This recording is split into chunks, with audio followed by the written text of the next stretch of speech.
Kesel. Kesel, marah, karena dibohongin. Oh, iya. Iya.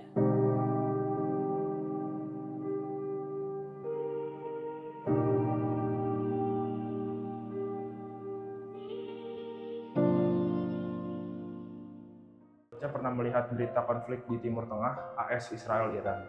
Nah, hal pertama apa yang bikin Mbak itu merasa sedih atau takut? Bikin sedih ya. Pertama yang saya kaget itu Hal yang bikin merasa takut ya. Merasa sedih ya, merupakan krisis kemanusiaan. Takut Indonesia kena dampaknya ya. banyak masyarakat yang jadi korban lantar kehilangan bapak. Banyak korban yang masih bayi, masih kecil. Itu sih, karena kan mereka kan belum tahu kan yang terjadi apa sebenarnya, tapi mereka juga kena dampaknya. Jadi mungkin luka-luka atau bahkan ada yang meninggal dunia. Bapak kepikiran, itu kan jauh di sana, nggak bakal ngaruh kan ke Indonesia, atau justru Bapak merasa Indonesia itu punya peran besar buat bisa mendamaikan mereka? Kalau untuk peran besar mendamaikan, Indonesia memegang peran sebagai penjaga perdamaian.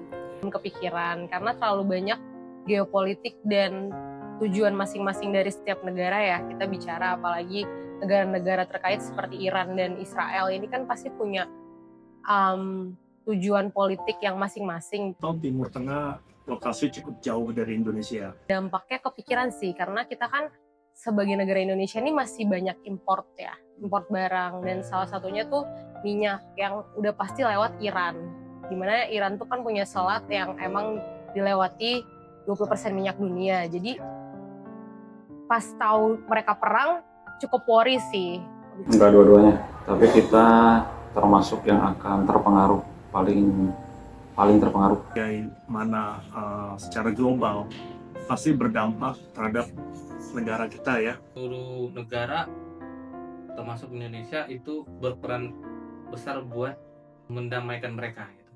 Harusnya bisa menengahi, tetapi ya balik lagi, itu hanya bisa menengahi saja sebagai penengah, tapi tidak bisa menghentikan perang. Karena istilah Word of Peace atau peran Indonesia itu sebagai penengah konflik dunia, dan apa yang terlintas di pikiran Bapak saat mendengar Indonesia itu ingin menjadi wasit damai gitu di antara negara-negara besar? Word of Peace pernah dengar. Cukup bangga sih kalau di mata dunia Indonesia dibilang jadi wasit damai. Ada ide yang bagus sekali, Apa ya? tetapi juga dalam kesempatan yang bersamaan merupakan hal yang konyol. Ketua daripada Board of Peace sendiri adalah Amerika. Bird Office itu tentu saja bangga ya. Memposisikan Indonesia di tengah, masuk kegiatan yang sering, kadang berhasil, kadang enggak. Kita ikut-ikutan nih, bisa kena dampak apa nih setelah ini? Mengenai peran Indonesia terhadap perdamaian dunia, kita tahu dari sejak awal kemerdekaan Indonesia selalu menjadi tokoh dan berperan terhadap perdamaian di dunia. Tahun 1951 di mana cetus gerakan non-blok. 1955 itu adalah konferensi tingkat tinggi yang ada di Bandung. Indonesia juga bersama 5 negara lainnya membentuk organisasi ASEAN, juga aktif mengirimkan pasukan Garuda untuk perdamaian di dunia. Semoga dengan diberikannya titel itu di Indonesia jadi semakin damai juga. Dalam konflik AS Israel Iran yang memanas seberapa besar, kami itu percaya kalau diplomasi Indonesia melalui yang BOP, Board of Peace ataupun PBB benar-benar bisa mencegah terjadinya perang yang lebih besar. Ya, mungkin tengah-tengah kali ya. Yakin sih, cukup yakin, sangat-sangat yakin kalau Indonesia itu bisa berperan untuk mendamai mereka sama Indonesia. 50%. Saya percaya sih, yang penting Indonesia bisa netral, tidak memihak dari salah satu pihak.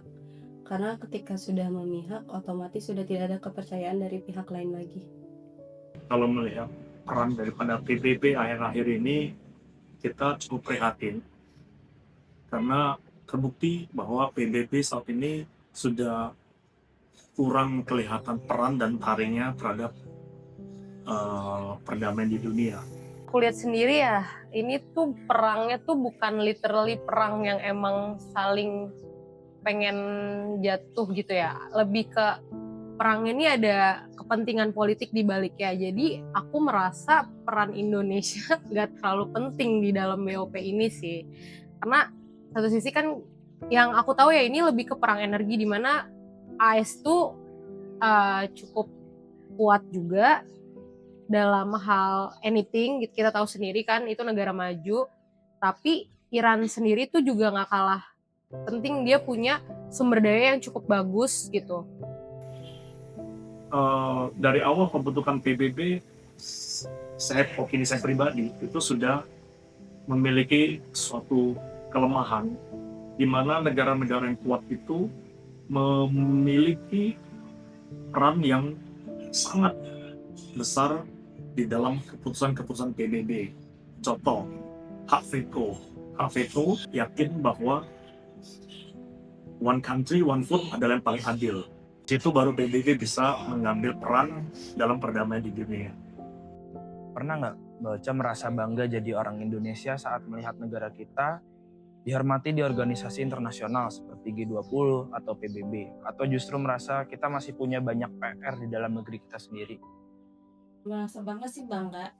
Bangga saat Indonesia menjadi penengah, bangga. Udah wajar sih, sewajarnya si Indonesia itu harus dihormati sama negara yang lain gitu. Juga bangga ya jadi warga negara Indonesia dan bangga juga terhadap Indonesia. Buat aku sendiri bangga lah jadi warga negara Indonesia karena kan kita punya sumber daya yang cukup banyak. Bangga, pasti bangga. Gabung dalam negara G20, artinya kita adalah negara 20 terbesar ekonomi dunia. Cuman kayak PR kita juga masih banyak kayak soal korupsi, kemiskinan, terus banyak yang lainnya. Apakah kita punya PR internal? Banyak. Sangat-sangat banyak PR buat masyarakat di Indonesia, sangat banyak. Cuman di satu sisi masih menyayangkan kenapa sih sumber daya yang kita punya banyak ini dengan beragam ini belum bisa dimaksimalkan, dikelola sendiri. Jadi kita masih bergantung impor dari negara-negara lain. Seperti itu sih, kalau ditanya bangga. Tapi ngerasa punya PR, ngerasa juga banyak yang perlu diperbaiki di negara ini. Masih banyak banget PR yang harus dikerjakan, diselesaikan terlebih dahulu oleh Indonesia, apalagi dengan ekonomi yang lagi gonjang-ganjing seperti ini. Kalau semisalnya Mbak tuh memiliki kekuatan untuk berbicara atau kalau dalam istilah keren itu mengedepankan pendapat di depan PBB, pesan apa yang ingin Mbak sampaikan? Pesan yang saya sampaikan untuk PBB, Menentang adanya hak veto daripada 5 negara. tolong Amerika dan Iran itu damai, kasihan sama masyarakat mereka gitu. Mari kita jaga perdamaian. Dari perang itu masih banyak banget orang yang akan menderita.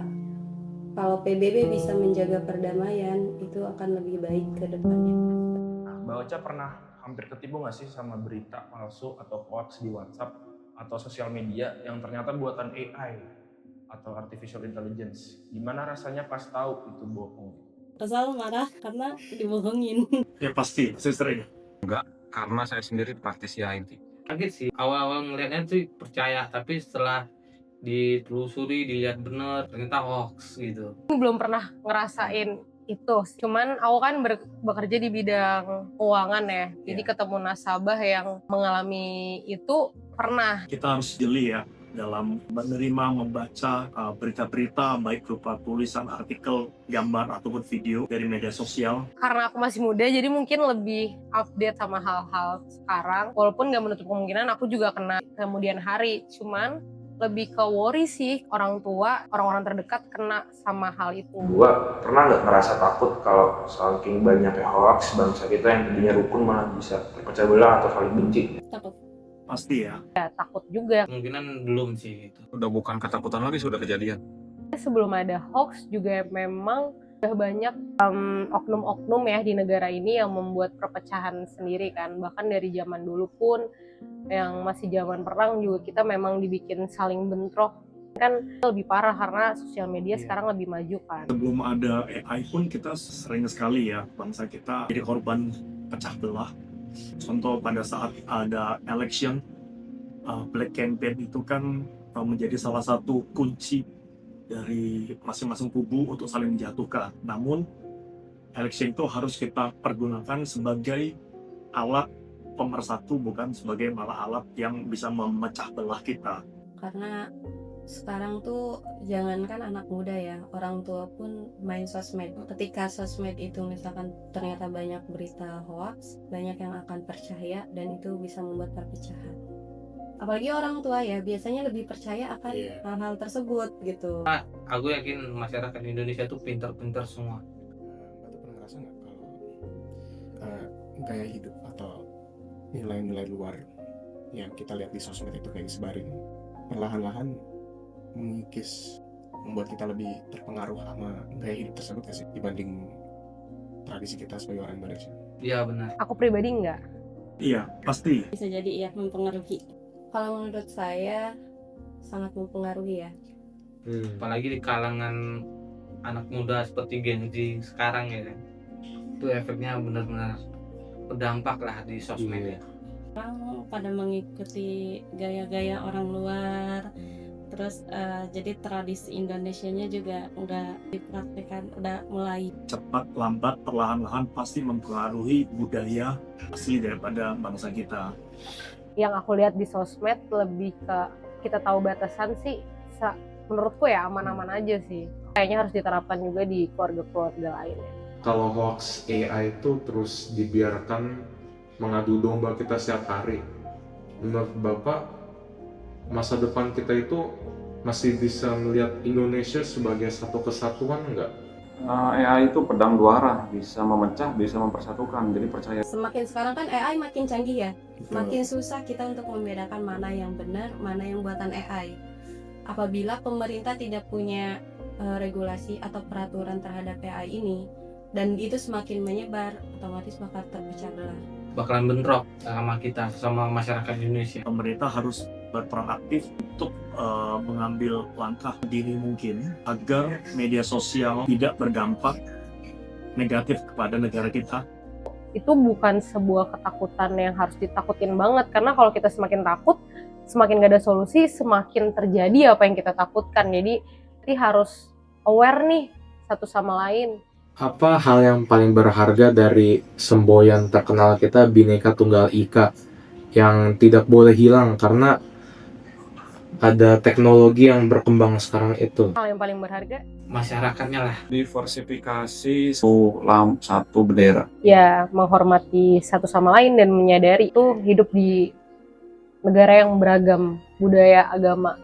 Berbeda-beda tapi kita tetap satu jua. Menghargai setiap pendapat orang lain, tapi tanpa menghilangkan kebenaran juga. Sekian ribu bahasa, sekian ribu etnis, sekian banyak agama, sekian ribu pulau, tanpa Bhinneka Tunggal Ika adalah mustahil kita bisa terus menjalin yang namanya Negara Kesatuan Republik Indonesia.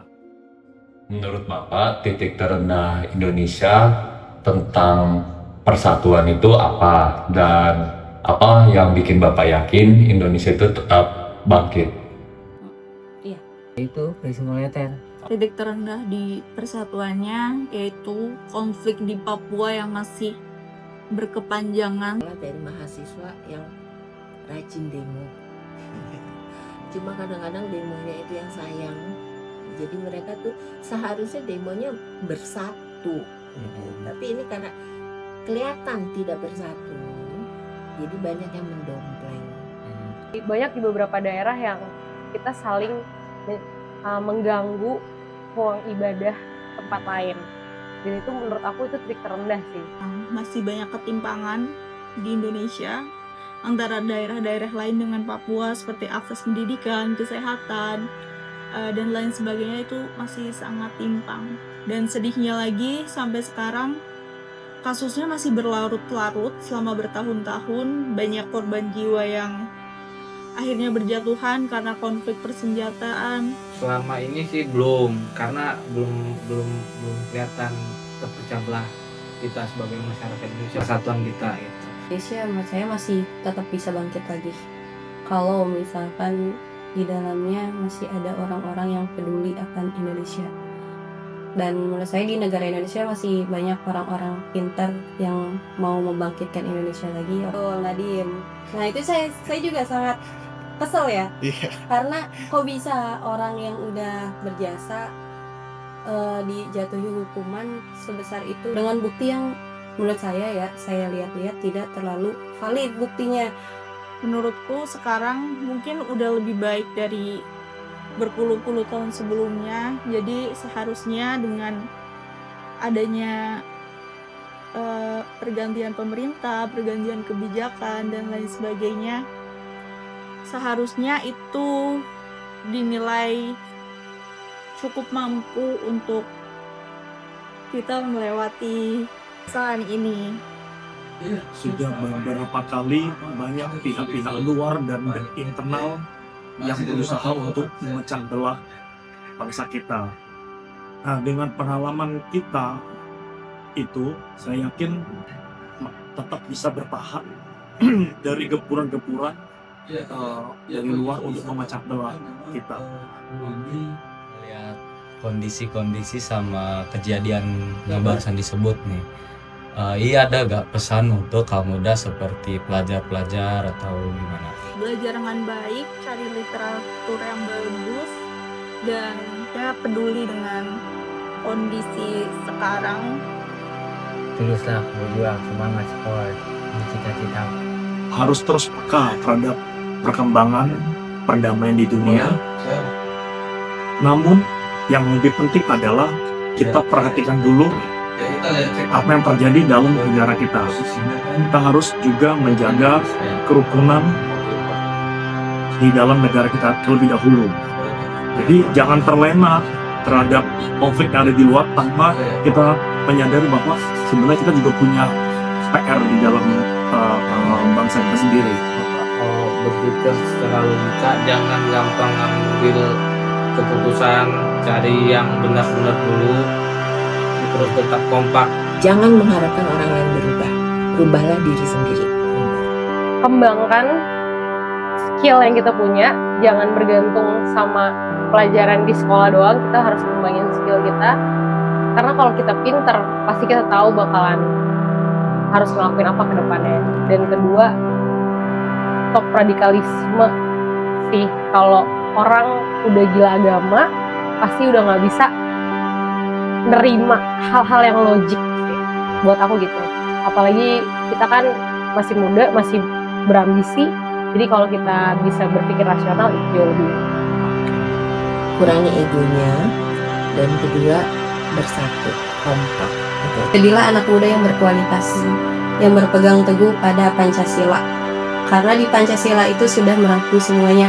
Ketika kita sudah berpegang teguh pada Pancasila, maka Indonesia akan jadi lebih baik dari sekarang.